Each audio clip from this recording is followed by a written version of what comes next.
Morning peeps, good morning everyone. How's everyone doing? Hopefully you guys are all doing well. Don't forget, if you're new to the channel, like, share, subscribe. All right, quick one before we see what's doing the rounds today. A few of you have reached out to me asking how you can become a member. You can't do it via your phone. I think that's the issue. You can only do it, I don't know why YouTube does this, but you can only do it via your desktop or laptop. So the option isn't there on your phone. The option you're looking for is join. So yeah, only via your desktop or laptop. For the members, Car Diaries episode 3 is out now. Go and check that out.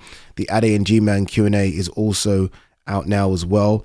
I did pick the 5 members that are going to shadow me Ben Eubank Fight Week on that Q&A. So make sure you watch that. And if you are one of the 5 members, please get in touch. You can send me a DM on Instagram, or you can just send an email to me. My email address is in the description. The Ade and G-Man pod episode 11 is up as well. Go and check that out and support it. We really appreciate your support. All right, let's have a look and see what's doing the rounds today. Oh, we might do a live. In fact, we are going to do a live tomorrow. We're going to go live tomorrow at 8 p.m. So 8 p.m. tomorrow evening, tomorrow being Sunday. If you're watching this on Sunday, we're going to go live. We haven't done a live for a few weeks. All right, let's have a look. Bittersweet victory.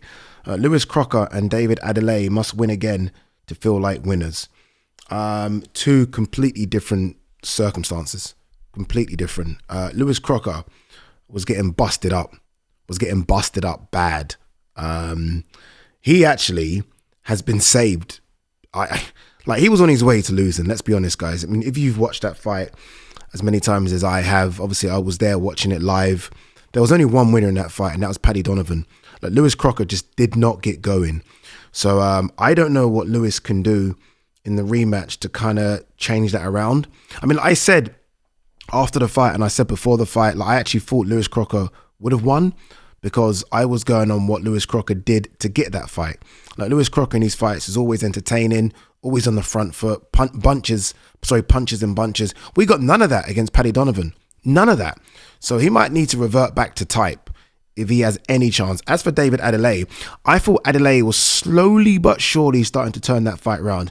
I did think that Jimmy TKV was winning the fight by maybe a couple of rounds, but I almost felt like David Adeleye was a bit worried about the gas tank and was going to ramp it up in the second half of the fight. So if I'm Adeleye, I'm very confident going into the second fight. If I'm Lewis Crocker, I'm not confident at all. And I'm being honest, I just don't see a scenario, a style in which he can beat Paddy Donovan. I think Paddy Donovan's really good.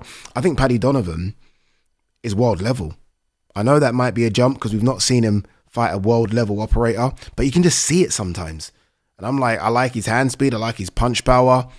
Very aggressive on the front foot. You know, a bit of the dark arts as well. You know, the elbows and the headbutts, which, don't get me wrong, is naughty, but if a ref's letting you get away with it, you know, it is what it is. Paulie Malignaggi, Jaron Ennis has to prove he deserves the hype. Yeah, true. A lot of hype surrounding Jaron Ennis. A lot of hype, right? He's the guy that was going to, you know, fight Terence Crawford and beat Terence Crawford. He was the guy that was going to go up to 154 and beat a lot of the killers up there. And I have to be honest, he's 2 fights with Matchroom. Is it 2 or 3? But his last 2 fights anyway, I've not been super impressed. I've not. I think he will impress later on this evening or the early hours of Sunday morning. I think, and I don't know if you guys know this, but the weigh-ins, if you watched it, were ceremonial weigh-ins. So when you saw him on the scales and David Diamante read out the weights, that happened hours ago. So they would have weighed in hours ago. And I don't know if you guys saw it, or at least you should have. The size difference was apparent already. Remember, there is no IBF rehydration cap here. This motherfucker can weigh in what he wants to weigh in. And I thought, even at the ceremonial weigh-ins, he looked enormous. And don't get me wrong, he's clearly killing himself to get to 147. But if they've got the weight cut right, and he's healthy, and he can then balloon up to light heavyweight, that might shock people, but I think he's going to put on 20 to 25 pounds, so he's going to be a light heavyweight. He's just too big. Because he's already too skillful for Stanionis. Like, Stanionis is a good fighter, but in terms of who gets the box ticked when it comes to skill, it's Ennis. Who has the punch power? Ennis. Who has the better jab? You can debate that because Stanionis has got a really good jab. But size must count for something. It must. And I can see him just wearing Stanionis down with his size if he doesn't get tired. If Ennis doesn't get tired down the straight, I think he's far too big, far too strong. Honestly, like Stanionis at that ceremonial weigh-in looked like he'd put on about 7 to 8 pounds. Maybe. You can put on a lot of weight, you know. Trust me, I did the weight cut and I put on a lot very quickly. Ennis looked like he'd put on about 10 to 15 pounds. He looked enormous. That when he did that sort of bicep flex, I was like, Jesus Christ, you're a big boy. And I just think he's going to be a bit too big. Honestly, I think he's been restricted with this IBF rehydration cap thing. Now that restriction's gone, yeah, I don't know. I just feel like he's going to be a bit too much for Stanionis. And he has to prove himself. Like Paulie said, like we have to see something. Like if we see another lackluster performance, then that's just who he is. You know, right? That's just who he is. We can't keep saying he's going to be this and he's going to be that when he's fighting and we're not seeing this or we're not seeing that. Well, that's obviously who you are now then. So we need a performance that separates him from the pack. We need a performance that says you are 100% the number one 147 pounder. We don't need to see an undisputed. Let's just have fun big fights from now on. We need to see that. And so far we haven't seen it.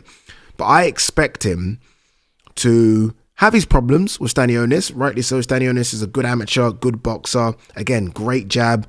Likes to stay busy, goes to the body. So that's going to be difficult for Ennis to work out.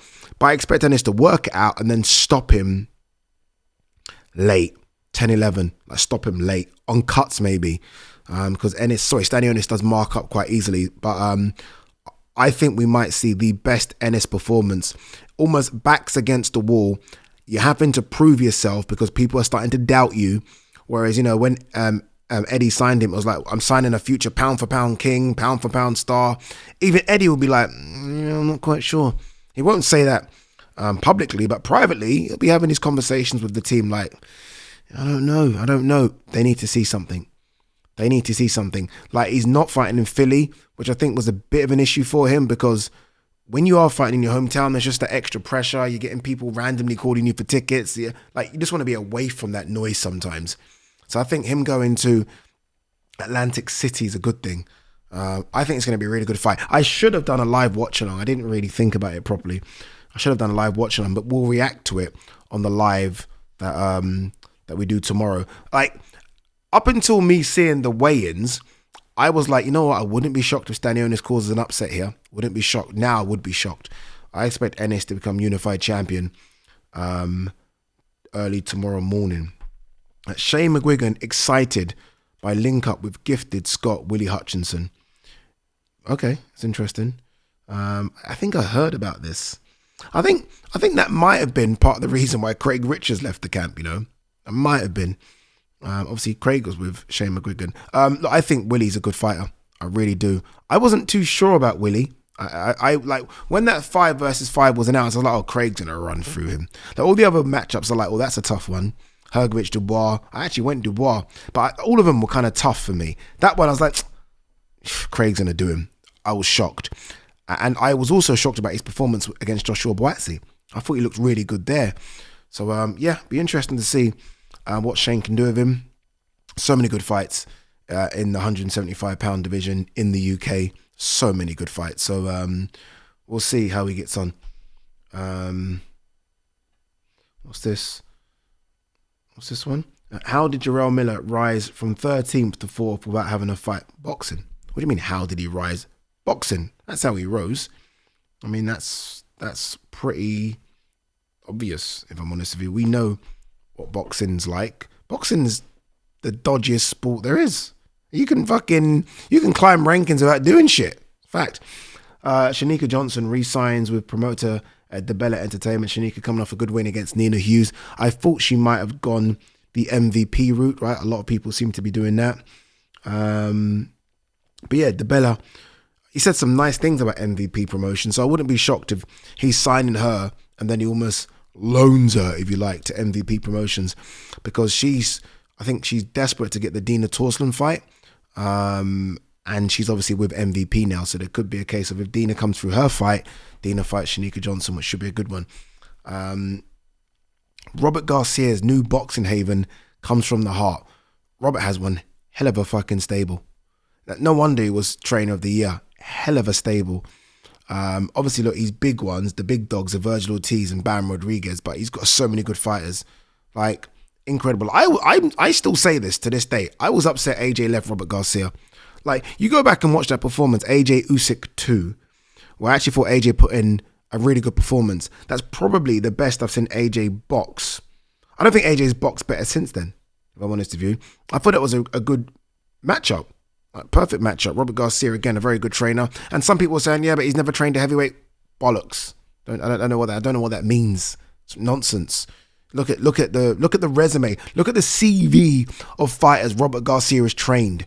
So I actually liked it, but it is what it is. It is what it is. Sebastian Fundora, Xander Zayas title fight negotiation extended. Just get it on. It's the tough ass for Xander Zayas. Tough ass. Sebastian Fundora can do everything. Can fight at range. Can fight up close. Has underrated punch power. Very confident, unified champion. That's a bit of a step, for Xander Zayas.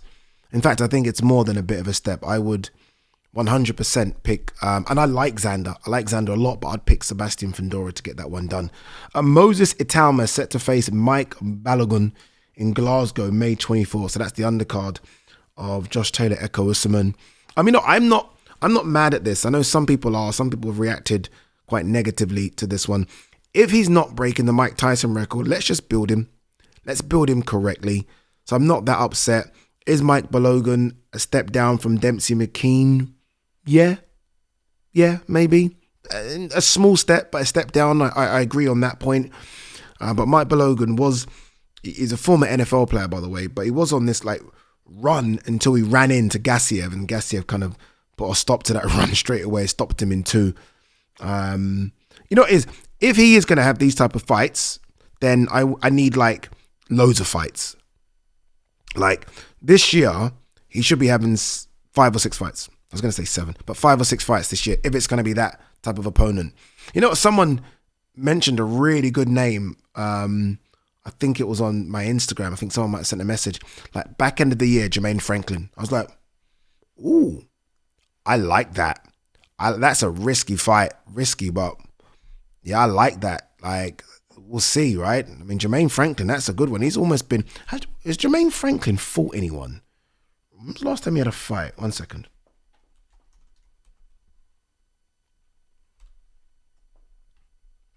He was having issues as well, wasn't he? With Dimitri Salita, I believe.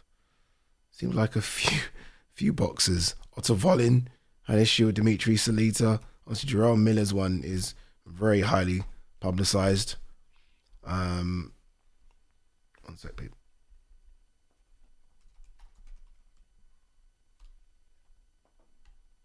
Right, come on, let's work this time box. Right, there you go. Thank you. Okay, so since the AJ defeat, he had one other fight in 2023 against a guy called Isaac Gutierrez. He won every single round, unanimous decision.